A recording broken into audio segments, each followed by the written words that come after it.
Raise your glass to the daughter who finally found someone desperate enough to marry her. My father said that into a microphone. At my wedding. In front of 187 guests. People laughed. His business partners, his golf buddies, relatives I'd never met, but who somehow got invitations to my own wedding. My fiancé didn't laugh. He stood up, walked to the projector that was supposed to show our engagement photos, and plugged in a USB drive he'd been carrying in his vest pocket for 8 months. "Let's talk about what you did instead," he said. What happened next made my father's biggest business partner walk out, my mother file for separation that same night, and my brother apologized to me for the first time in 33 years. I'm Dahlia, 29 years old, and this is the story of the wedding my husband spent 8 months preparing for, not for the ceremony, but for that exact moment. If you're watching this, please subscribe and let me know where you are watching from. To understand what happened at that wedding, you need to understand the foster family hierarchy. My father, Richard Foster, owns Foster Motors, a car dealership in Sacramento that pulls in $8.7 million a year. He's got a net worth of around $4.2 million, and he never lets anyone forget it. Self-made man, he calls himself, though I found out years later that my maternal grandfather gave him the startup loan he conveniently never mentions. In the Foster household, there are two types of children, the heir and the afterthought. My brother Derek is the heir.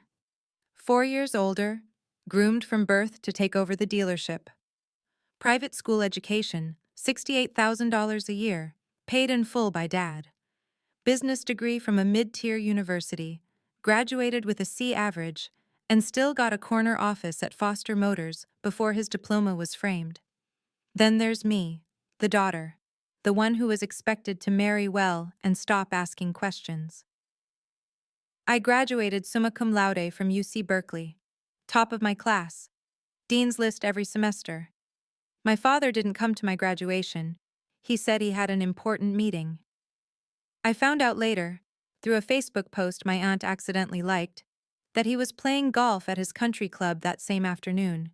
When Derek graduated with his C average, Dad threw a party, hired a band, invited 50 people, gave a speech about the future of Foster Motors. When I graduated with honors from one of the best public universities in the country, I got a text message. "Congrats! Don't forget to send thank you cards to your relatives." That was the first sign I should have paid attention to. The second sign came with a price tag of $47,000. $487.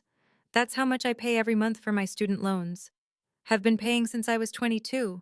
Will keep paying until I'm 32, if I'm lucky and nothing goes wrong. $52,000 in total debt for a degree my family could have easily afforded.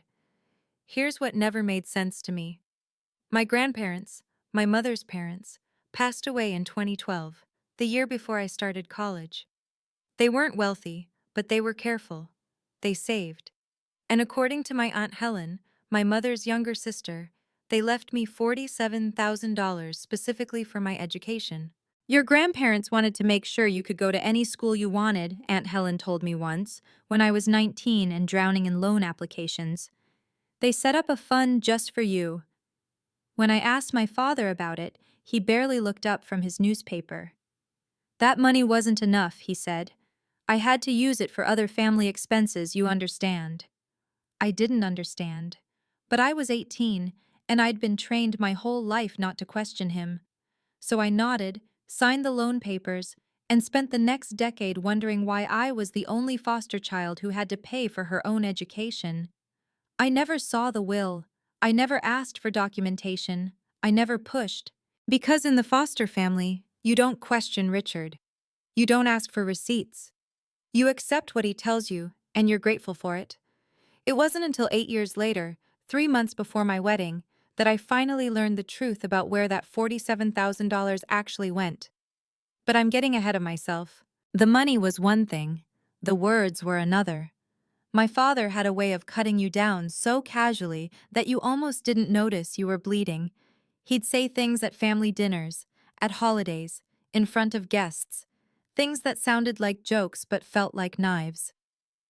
"Dahlia's still doing..." Something in San Francisco. We're not really sure what. I'm a senior financial analyst. I manage a portfolio worth $14 million. I make $127,000 a year, and I've been rated exceeds expectations for 3 consecutive years. But to my father, I was always doing something. Why can't you be more like your brother? Derek, who still lives in the house Dad bought him. Derek, who's never had to make a car payment or worry about health insurance. Derek, who got a promotion to Vice President of Operations at Foster Motors, despite having no operations experience whatsoever. Good thing you're pretty. Someone might marry you. He said that at Thanksgiving 2023, in front of his business partners. Everyone laughed. I excused myself to the bathroom and cried for 10 minutes, then came back and smiled through dessert. That was my life. Smile through the pain. Don't make waves. Don't embarrass the family. Then I met Marcus. January 2024, a mutual friend's birthday party in the city. He was tall, calm, and he listened, really listened, when I talked. 3 dates in, I realized I'd never had someone ask me so many questions about my life without trying to one-up me or change the subject. 4 months later, he came to his first foster family dinner. And for the first time, someone asked me the question I'd been avoiding for 29 years. April 2024. My parents' house in Sacramento. The dining room with the mahogany table my father loves to brag cost $12,000. Marcus sat next to me, polite and composed, while my father held court at the head of the table, the usual performance. Stories about the dealership, humble brags about his latest golf score, pointed comments about Derek's bright future. Then Dad turned to Marcus. So, you're the new boyfriend. He didn't phrase it as a question. Hope you're not planning to run off like the last few. Dahlia has a habit of scaring men away. I felt my face flush. Dad, I'm just saying. He shrugged, cutting his steak. You've got to wonder what's wrong with a girl when she can't keep a man past 6 months.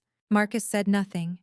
He finished his meal, complimented my mother's cooking, and shook my father's hand on the way out. But in the car, 15 minutes into the drive back to the city, he pulled over to the side of the road and turned to me. Does your father always talk to you like that? I opened my mouth to defend him, to explain, to minimize. Instead, I burst into tears. 40 minutes.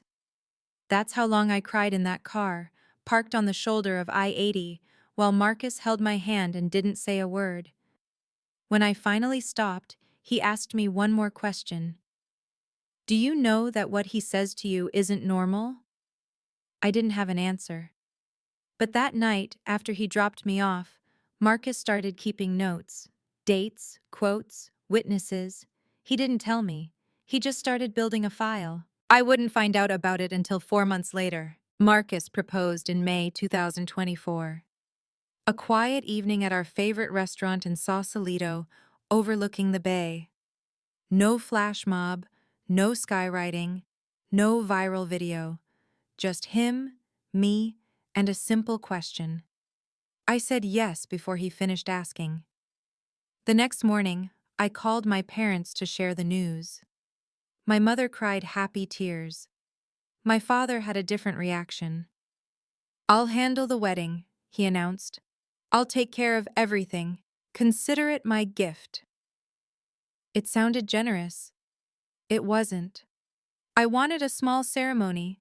50 people, maybe 60. Close friends, immediate family, the people who actually knew us. My father booked Rosewood Estate in Napa Valley. $45,000 for the venue alone. He invited 187 guests. And when I looked at the list, I realized I only recognized about 40 names. The rest were his business partners, his golf buddies, his clients, people he wanted to impress.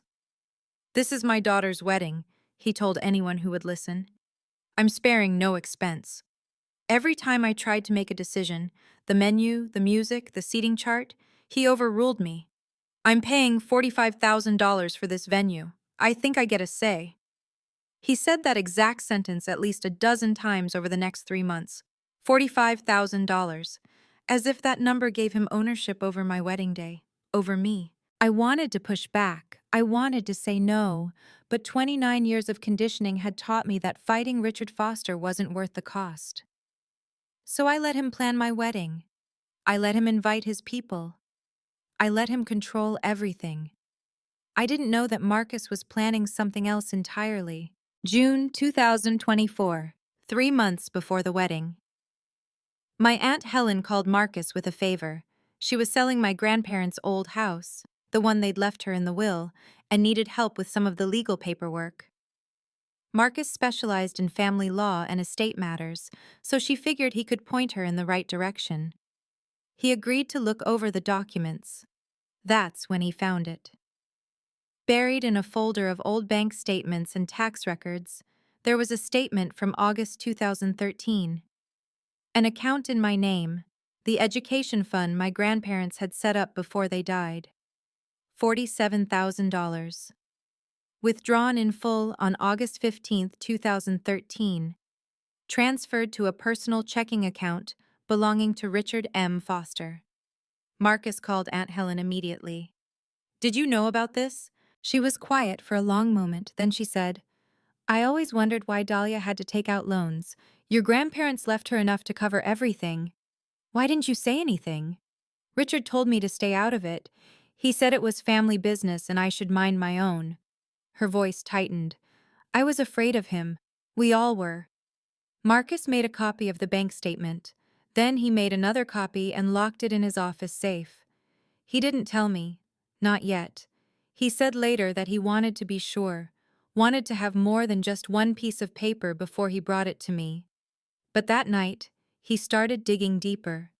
Into my father's finances, into his business dealings, into the secrets Richard Foster had been hiding for years. He found more than he expected. July 2024, 2 months before the wedding. I found my dress at a boutique in San Francisco. Ivory silk, delicate lace sleeves, a fitted bodice that made me feel, for the first time in my life, like someone worth looking at. The price tag read $3,200. I called my mother to share the news, excited and nervous. The next day, my father called me. $3,000 for a dress you'll wear once? His voice was sharp. Are you out of your mind? I'm paying for it myself, Dad. With what money? Your little job in San Francisco? My little job pays $127,000 a year. He laughed. Actually laughed. Sure it does. Listen, I'll find you something for $800. You don't need to waste money on... I'm buying this dress. Silence. 3 seconds. 4. Fine. Waste your money, but don't come crying to me when you can't pay your rent. He hung up. I stood there in my apartment, shaking, wondering why I still let him get to me after all these years. 2 days later, I got a package at my door. Inside was a check for $3,200 and a note in elegant handwriting. For the bride, every woman deserves to feel beautiful on her wedding day. Margaret. Margaret Webb, Marcus's mother. She'd heard about the phone call. Marcus must have told her. And she'd quietly, without any fanfare, bought me my wedding dress. I cried for 20 minutes.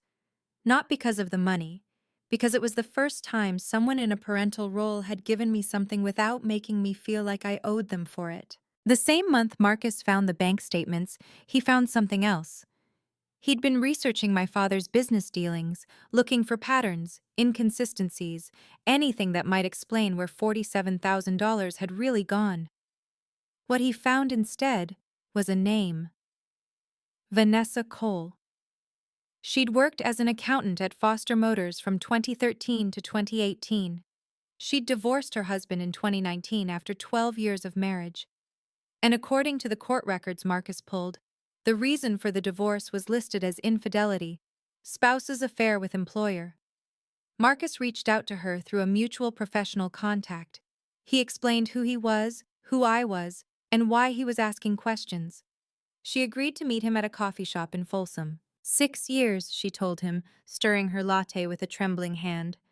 6 years he promised he'd leave his wife. 6 years I believed him. She showed Marcus her phone. Screenshots of text messages she'd saved, dated from 2014 to 2019. Meet me at the hotel tonight. Richard, March 2015. I'll leave her soon, just wait for me. Richard, November 2016. I love you, not her. Richard, June 2018. I lost my marriage because of him, Vanessa said. 12 years, 2 kids, gone, and he just moved on, like I was nothing. Marcus asked if she'd be willing to let him use the screenshots. For what? To make sure he can't hurt anyone else the way he hurt you. Vanessa was quiet for a long moment. Then she nodded. I've been waiting 5 years for someone to believe me. Use whatever you need. Marcus drove home that night with a folder full of evidence and a plan forming in his mind. August 2024, 1 month before the wedding. Marcus sat me down at our kitchen table on a Tuesday evening. He had a folder in his hands, manila, unmarked, thick with papers. There's something I need to show you, he said, and I need you to know that whatever you decide to do with this information, I'll support you. He opened the folder. The first document was a bank statement, August 15th, 2013, $47,000 withdrawn from an account in my name and transferred to Richard M. Foster's personal checking account. I stared at it for a full minute before I could speak. This is my college fund. Yes. He took it. Yes. The second set of documents were screenshots, text messages between my father and a woman whose face was blurred out. Love notes, promises, plans to meet at hotels, dated across 6 years while he was still married to my mother, still lecturing me about family values, still making me feel like I was the disappointment. I read every single one. When I finished, I set the papers down and looked at Marcus. How long have you known? 2 months. I wanted to be sure before I told you. And what do you want me to do with this? He took my hand. That's your choice. We can confront him privately. We can tell your mother. We can do nothing at all. But I thought you deserved to know the truth. I sat there for a long time, holding the evidence of 29 years of lies. I don't know what I want to do, I finally said, but I know I don't want to stay silent anymore. That was my point of no return. The plan came together over the next 2 weeks. Marcus laid it out one evening while we sat on our balcony, watching the fog roll in over the bay. Your father is going to do something at the wedding, he said. He won't be able to help himself. He needs an audience, and this is the biggest audience he'll ever have. I knew he was right. My father had never missed an opportunity to be the center of attention, especially when he could make himself look good at someone else's expense. So we wait, Marcus continued. If he behaves himself, we have a normal wedding and we deal with this privately later. But if he does what I think he's going to do... He pulled out a USB drive from his pocket. What's on that? Everything. The bank statements, redacted to protect irrelevant information. The text messages, with Vanessa's face blurred per her request. A recorded statement from your Aunt Helen confirming what she knows about the education fund. How long is it? 4 minutes and 22 seconds. I stared at the tiny piece of plastic in his hand. 4 minutes and 22 seconds of truth. 29 years of lies, compressed into a video file smaller than my thumb. What if he doesn't do anything? I asked. Then this stays in my pocket and we figure out another way. And if he does? Marcus looked at me steadily. Then we show everyone exactly who Richard Foster really is. I thought about it for 3 days. I thought about my mother, who would see those messages. I thought about Derek, who idolized our father.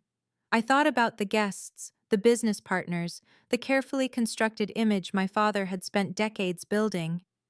Then I thought about $47,000 and a lifetime of being told I wasn't enough. Okay, I said. We're ready. 1 week before the wedding, Marcus made 2 phone calls. The first was to Vanessa Cole. I need to confirm one last time. he said. Are you certain you want us to use the screenshots? Her answer came without hesitation. I've spent 5 years watching him walk around Sacramento like he's some kind of saint. Meanwhile, I lost my husband, my kids only see me every other weekend, and nobody believed me when I tried to tell them what happened. She paused. So, yes, use them. Show everyone who he really is. The second call was to my Aunt Helen. If this comes out publicly, Marcus warned her, Richard will know you helped us. Are you prepared for that? I've been afraid of that man for 15 years, Aunt Helen said. He threatened me when I asked about Dahlia's college fund, told me I'd regret it if I didn't keep my mouth shut. Her voice hardened. I'm done being afraid. That evening, I called them both.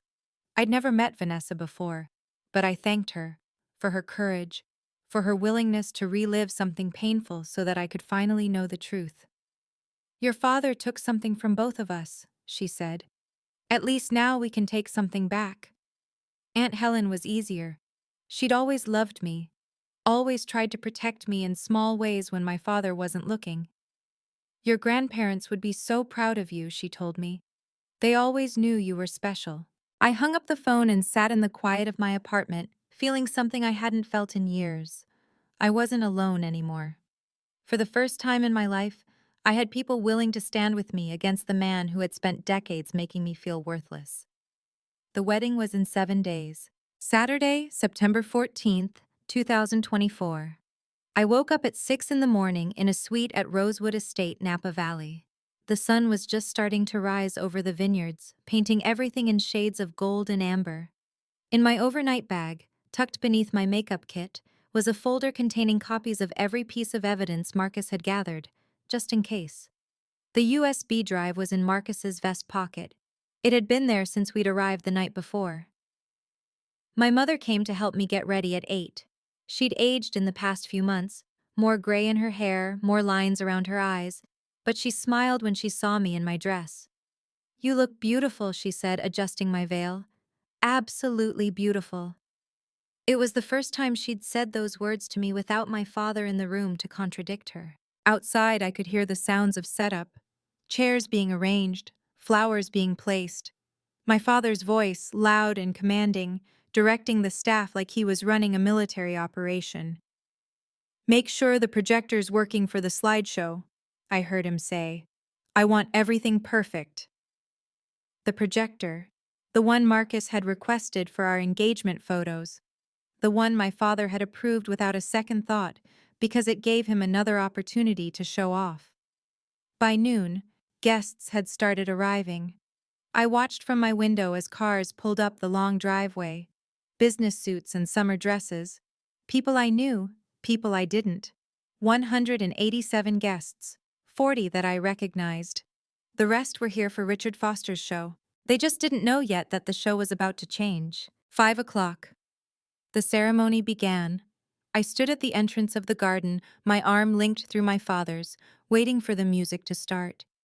He was wearing a custom suit, $3,000 he'd mentioned at least 4 times that morning, and a smile that didn't reach his eyes. Don't embarrass me, he murmured, as the first notes of the processional began. I didn't respond. I just started walking. The aisle stretched before me, lined with white roses and flickering candles.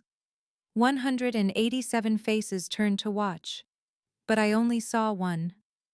Marcus stood at the altar, calm and steady, his eyes never leaving mine. He was wearing a navy suit with a subtle pattern, and when I got close enough to see his face clearly, I noticed his hand drift briefly to his vest pocket. The USB drive was still there. The ceremony itself was everything a wedding should be. Vows exchanged, rings placed, promises made.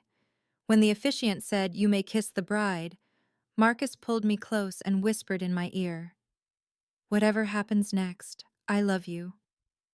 I kissed him back, and for one perfect moment, I let myself believe that everything would be fine.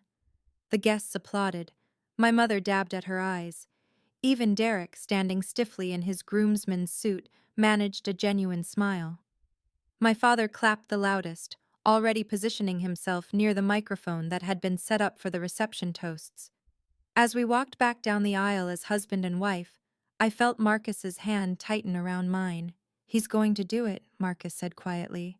"I can tell." I looked at my father's face, the eager anticipation, the barely concealed excitement, and I knew Marcus was right. The ceremony was over. The real event was about to begin. 7:30. The reception was in full swing. Dinner had been served, filet mignon and salmon, my father's choices, not mine. And the champagne was flowing freely. The band played soft jazz while guests mingled between tables, and everywhere I looked, I saw my father working the room. Handshakes, backslaps, loud laughter at his own jokes. Then he picked up the microphone. No one had asked him to speak.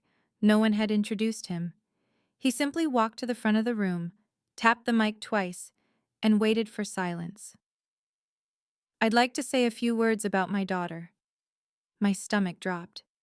"Dahlia has always been a challenge." He paused for effect, letting the word hang in the air. "Not as smart as her brother, not as driven. We always wondered what would become of her." Nervous laughter rippled through the crowd. I felt Marcus's hand close around mine under the table. "But today," my father continued, his smile widening, "today, I'm proud to announce that she's finally done something right." He raised his champagne glass. "So, let's raise our glasses to the daughter who finally found someone desperate enough to marry her." The room erupted in laughter. Not everyone. I could see my Aunt Helen's horrified face, my mother's frozen smile. But enough. My father's business partners, his golf buddies, the people who had come to this wedding to curry favor with Richard Foster. They laughed. I sat there in my $3,000 dress, in front of 187 people, while my father called my husband desperate and my entire existence a joke. I couldn't move, couldn't speak, couldn't breathe, but Marcus could. He stood up.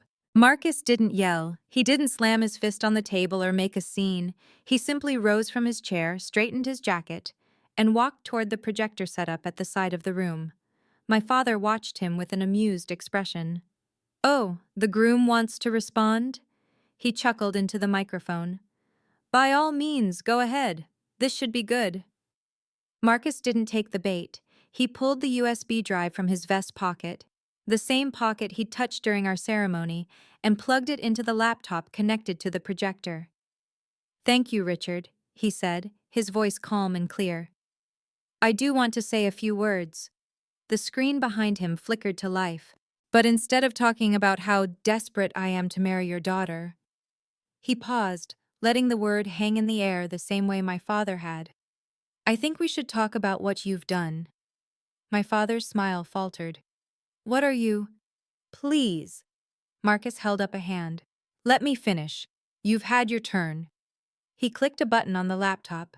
The first slide appeared, a scanned bank statement dated August 15th, 2013. An account in my name. A withdrawal of $47,000. A transfer to an account belonging to Richard M. Foster. The room went silent. "This," Marcus said, "is the college fund that Dahlia's grandparents left for her education. The money that was supposed to pay for her degree." He clicked again. "And this is where it went instead." My father's face had gone pale. He opened his mouth to speak, but no words came out. For the first time in my life, Richard Foster was speechless, and Marcus was just getting started. I need to pause here for a moment.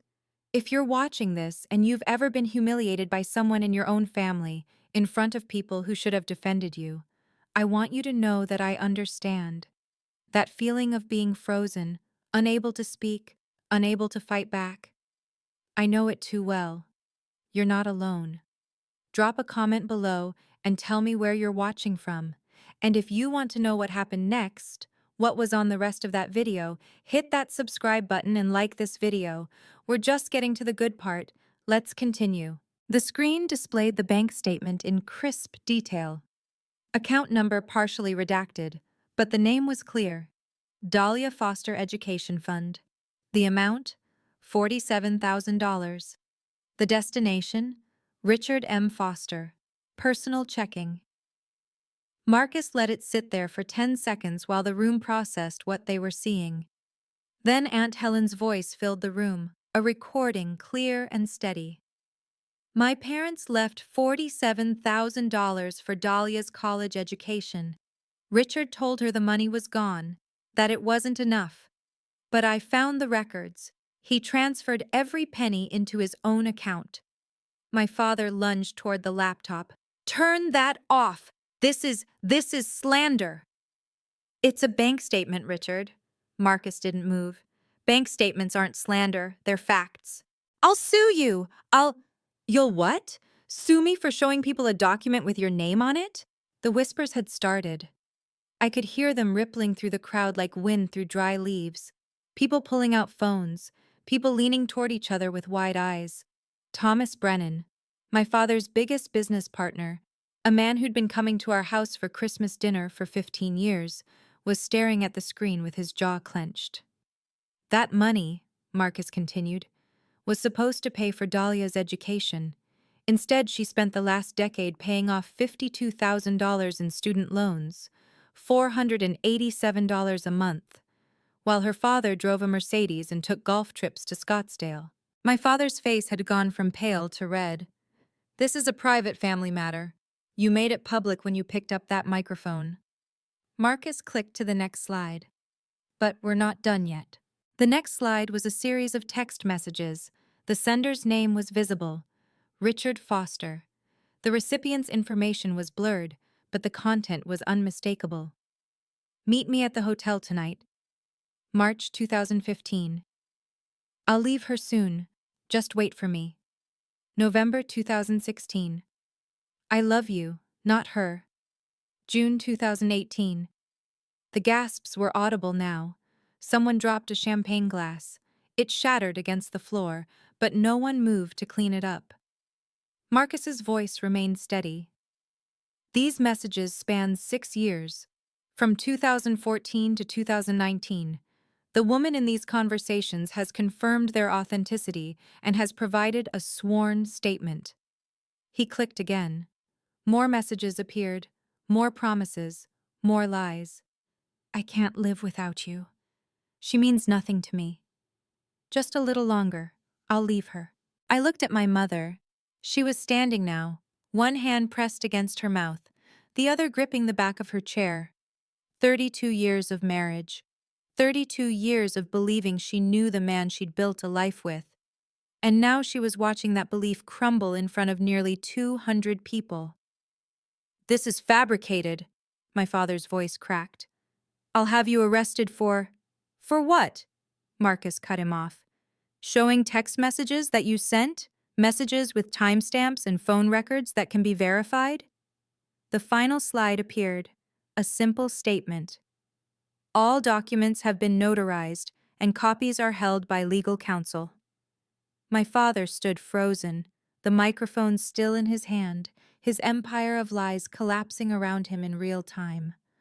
My mother turned and walked toward me. She didn't look at him, she looked at me. The silence lasted exactly 10 seconds. Then Thomas Brennan stood up. He was a large man, imposing, the kind of presence that commanded attention without trying. He'd been my father's business partner for 15 years. Their handshake deal on auto parts distribution was worth $340,000 annually to Foster Motors. He didn't say a word. He simply nodded once at Marcus, took his wife's hand, and walked out of the reception hall. The doors hadn't even closed behind him before 3 other couples followed. I watched as the room began to fracture. Some guests sat frozen, unsure what to do. Others pulled out their phones, already typing. A few made their way toward my father, but their expressions weren't sympathetic. They were calculating, reassessing, distancing. My brother Derek sat at the head table, his face drained of color. He hadn't moved since the first slide appeared.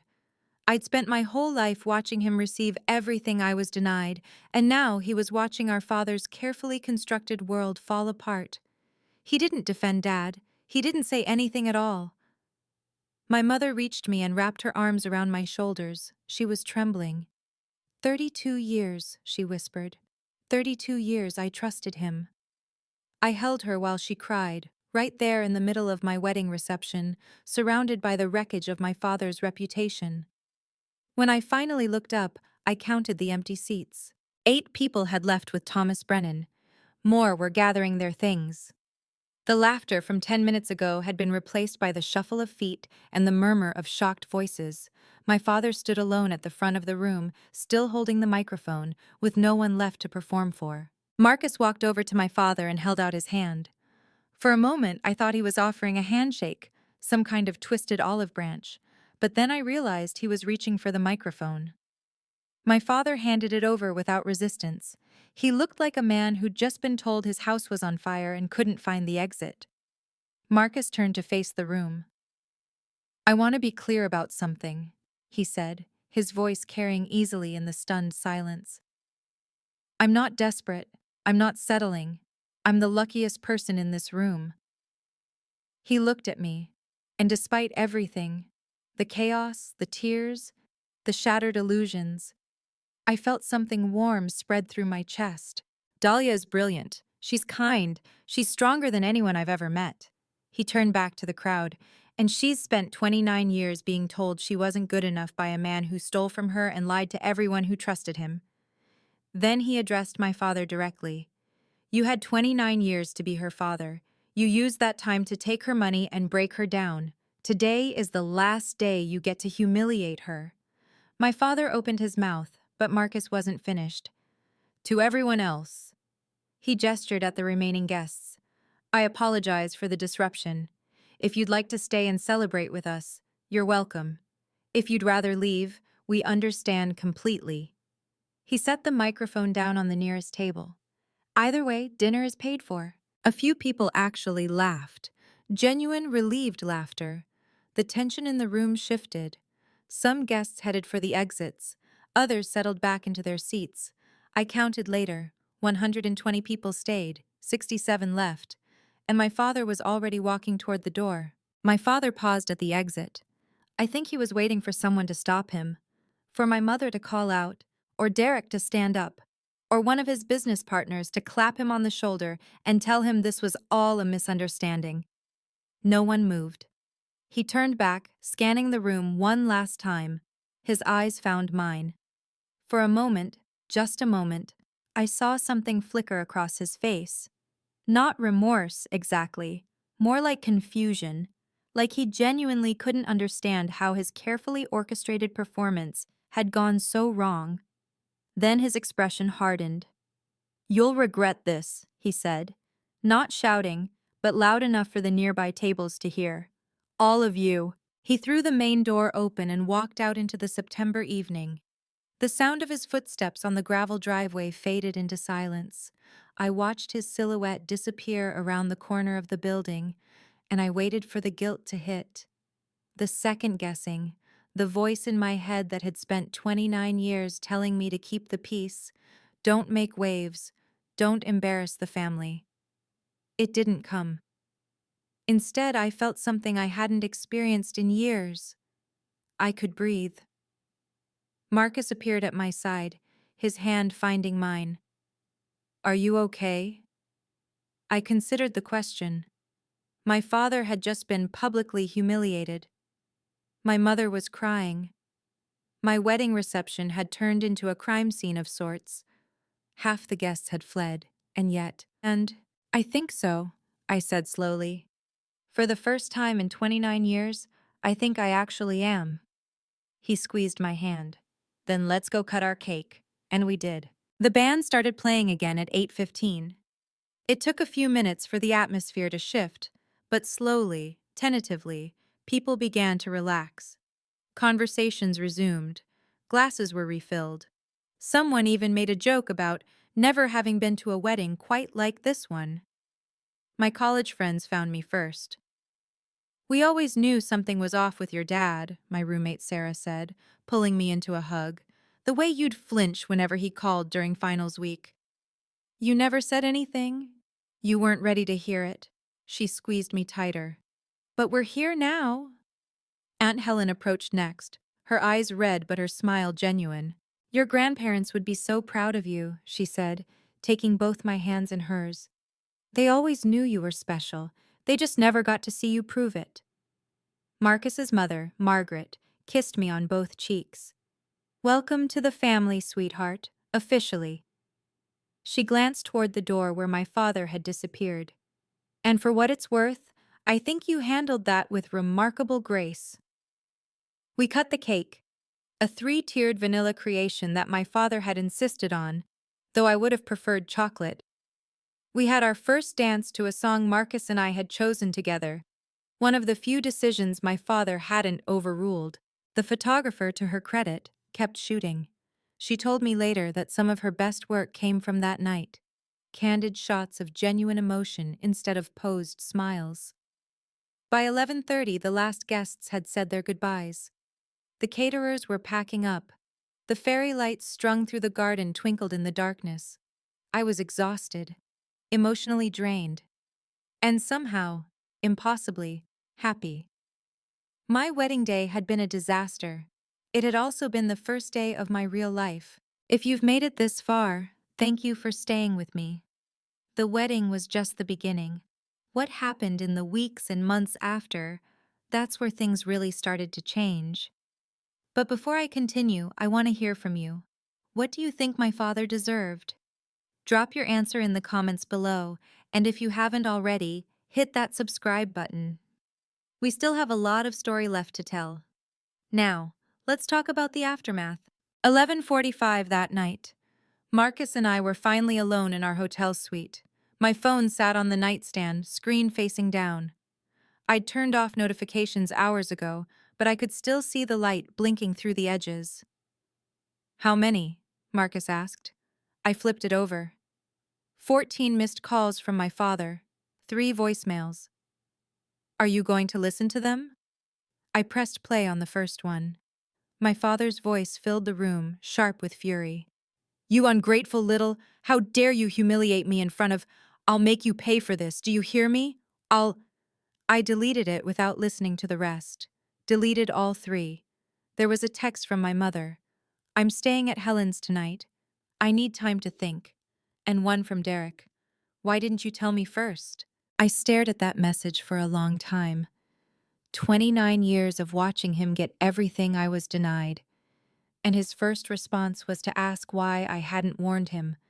Not, I'm sorry, not, I had no idea. Just, why didn't you protect me from this? I didn't respond to either of them. Not that night.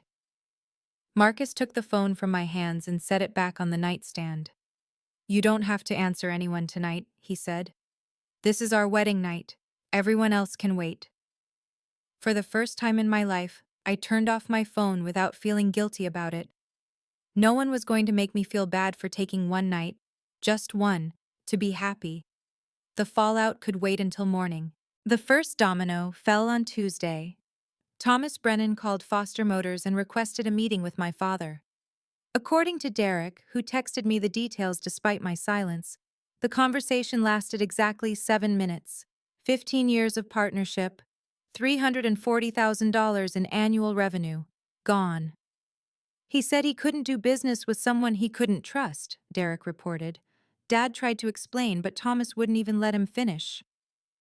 By Thursday, 2 more partners had paused their contracts pending internal review. That's corporate speak for we're looking for an exit. The rumors spread faster than I expected.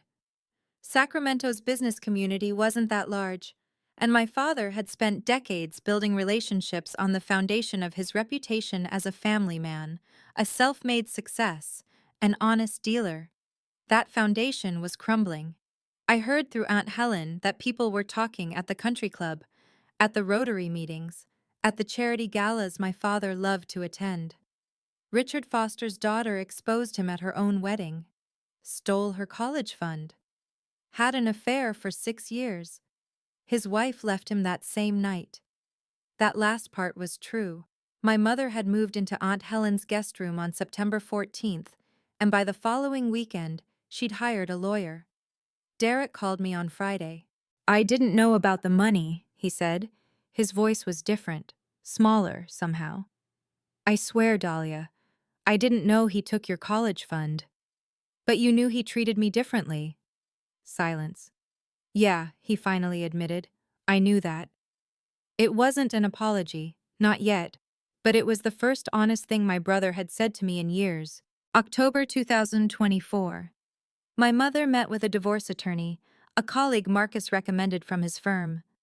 The consultation was supposed to be exploratory, just to understand her options. She came out of that meeting with a legal pad full of notes and a look I'd never seen on her face before. Determination. He had gambling debts, she told me over coffee that afternoon. In 2013, $89,000. I set down my cup. That's the same year. The same year he took your college fund. Yes. She pressed her lips together. He used your inheritance to pay off his gambling losses, and he never told me. 32 years of marriage. 32 years of believing she knew the man sleeping next to her. She filed for legal separation on October 18, 2024. My father called me 7 times that month. I answered once. You've destroyed this family, he said. Are you happy now? I thought about the $47,000, the years of being told I wasn't good enough, the desperate comment at my wedding. No, Dad, I said quietly. You destroyed this family a long time ago. I just showed everyone the damage. He hung up. I didn't cry. I didn't feel guilty. I just sat there in the silence of my apartment, finally understanding something I should have realized years ago. I had spent my entire life trying to earn the approval of a man who was never going to give it. Not because I wasn't good enough, but because he needed me to feel small so he could feel big. That realization was worth more than any apology he could have offered. November 2024. Marcus helped me draft a formal demand letter. We kept it simple. $47,000, plus the interest I'd paid on student loans that never should have existed. The total came to approximately $58,000. The letter was sent through his firm on official letterhead, accompanied by copies of the bank statement and a summary of the evidence. My father's response came through his lawyer 2 weeks later. Mr. Foster categorically denies any wrongdoing and considers this matter closed. Marcus wasn't surprised. He's bluffing, he said. His lawyer knows that if this goes to court, the bank records speak for themselves. He's hoping you'll give up. I didn't give up. We filed a formal complaint with the civil court. Not a lawsuit, not yet, but enough to signal that we were serious. 3 weeks later, my father's lawyer called with a counteroffer. My client is willing to settle for $52,000, payable over 24 months, in exchange for a confidentiality agreement. Marcus looked at me. Your call. I thought about it. $52,000 wasn't the full amount, but it was close, and 24 months meant I'd have the money before I turned 32. No confidentiality agreement, I said. Everything else fine. There was a long pause on the other end of the line. I'll relay that to my client. The final agreement was signed on December 3, 2024. $52,000, 24 monthly payments, no gag order. The first check arrived on December 15th. I used it to pay off the remaining balance on my student loans, 11 years ahead of schedule. For the first time since I was 18 years old, I owed nothing to anyone. January 2025. I spent a long time thinking about what I wanted my relationship with my father to look like going forward. Complete estrangement felt too extreme. Despite everything, he was still my father. I'd spent 29 years hoping he would change, and some small part of me, the part that remembered him teaching me to ride a bike, the part that remembered birthday parties before I was old enough to disappoint him, wasn't ready to close that door entirely. But I also couldn't go back to the way things were. I couldn't sit through another Thanksgiving dinner pretending his comments didn't hurt. I couldn't keep performing the role of the grateful daughter while he treated me like a burden. So I wrote an email. Dad, I'm willing to maintain limited contact under the following conditions. No comments about my career, my marriage, or my life choices. No references to the wedding or what happened there.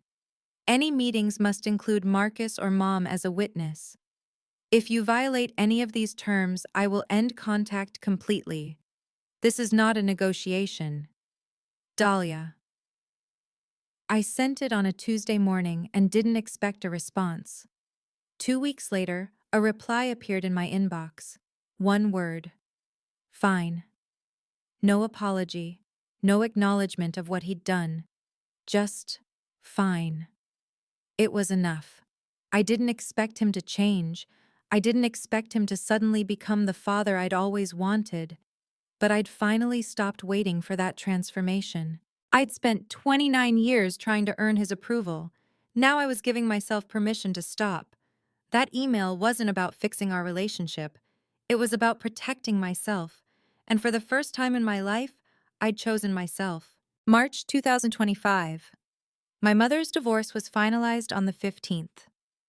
California is a community property state, which meant she walked away with half of everything, approximately $2.1 million in assets, including the house she'd spent 32 years making into a home. She sold it within a month. Too many memories, she said when I asked why. I need a fresh start. She bought a small apartment in San Francisco, 15 minutes from our place. We started having lunch together every Sunday, just the two of us, no agenda, no family drama. Just a mother and daughter learning how to know each other without a controlling presence in the room. Derek was harder. He'd started therapy in November, after the wedding. His therapist had helped him see patterns he'd been blind to his whole life. The favoritism, the way our father had pitted us against each other, the unearned privileges he'd accepted without question. I benefited from a system that hurt you, he told me over coffee in February. I'm not sure I can ever make that right, but I want to try. We weren't close, not yet. Maybe not ever. But we were talking, which was more than we'd done in years. Thanksgiving 2025 was at my apartment. I cooked. Marcus handled the drinks. My mother brought her famous apple pie. Aunt Helen drove up from Sacramento. Derek came with his wife, both of them awkward but present. My father wasn't invited. We sat around my small dining table, 6 people instead of 20, no business partners, no golf buddies, no one trying to impress anyone else. It was the best Thanksgiving I'd ever had. Today is December 2025. I'm 30 years old, still a financial analyst, though the title on my door now reads Associate Director, a promotion I earned 3 months ago. My portfolio has grown to $18 million. My annual reviews still say exceeds expectations. Marcus and I are talking about starting a family. We're not in a rush, but we've started having the conversations about timing, about values, about the kind of parents we want to be. I know one thing for certain. I will never speak to my children the way my father spoke to me. I don't hate him. That surprised me at first. I thought I would carry the anger forever, let it calcify into something hard and permanent. But hatred takes energy, and I've decided to spend mine on better things. What I feel now is something closer to clarity. My father is a man who needed to diminish others to feel important. He stole from me, lied to my mother, and spent decades building a version of himself that couldn't survive contact with the truth. That's his burden to carry, not mine. I look back at my wedding sometimes, not with regret, but with something like gratitude. That day was supposed to be my father's final performance, his last chance to remind everyone that I was the lesser child, the disappointment, the one who got lucky. Instead, it became the day I took back my voice. You can't control how people treat you, but you can decide what you're willing to accept. It took me 29 years to learn that lesson. I hope it doesn't take you as long. Thank you for staying until the end. If this story resonated with you, if you've ever been made to feel small by someone who was supposed to lift you up, I want you to know something. You deserve better. You have the right to set boundaries, and you are not alone. If you enjoyed this video, please hit that like button and subscribe to the channel. It really helps. And if you want to hear more stories like this one, check out the video I've linked in the description. I think you'll find something there that speaks to you. I'm Dahlia. Thank you for listening. See you in the next story.